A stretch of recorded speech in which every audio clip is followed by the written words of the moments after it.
Me? Yeah. What happened? That you just went in there and bought the beer. So I went in. All right, Ashley, my girlfriend's on my pocket and phone. I went in. I bought a beer. I went to the cooler, picked out a bud, went to the countertop. He said, "Oh, how are you doing this today? Did he say sweetie?" He said sweetie.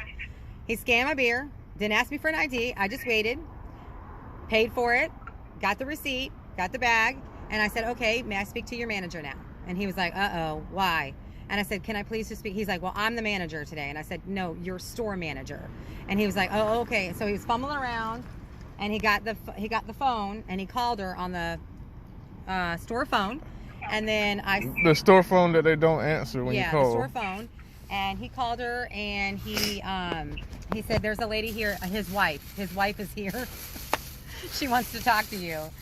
And because she's not working today, he said that she wasn't here today, but she'll be back tomorrow.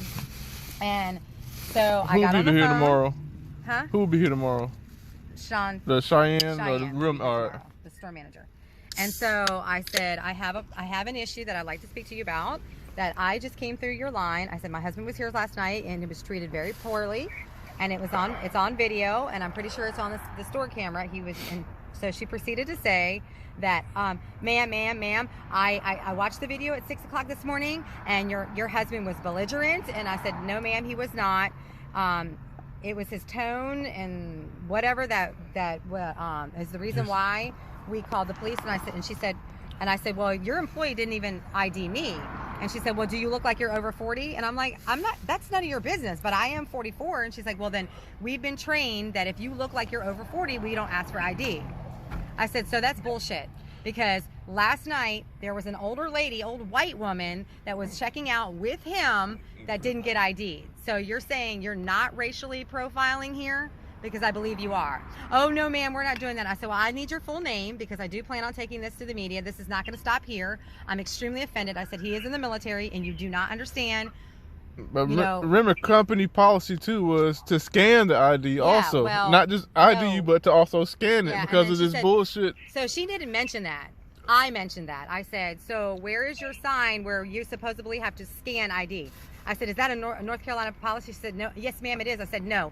To check ID is a North Carolina policy, not to scan an identification." And she said, "Well, you can't fault us for just trying to do our job." And I said, "Yes, I can, because you're racially profiling. So yes, I can." So, and I said, "I'm a white woman."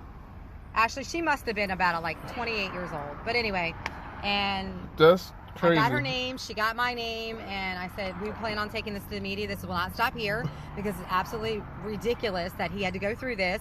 And supposedly because of my tone, even though I'm talking to a black guy who knows me for the third time of coming up here. And so the black guys that were checking me out, they were like, "I'm so sorry that happened to you. I'm so sorry that happened to you." And I'm like, it didn't happen to me. Apologize to my husband, not me. So and you see this place here.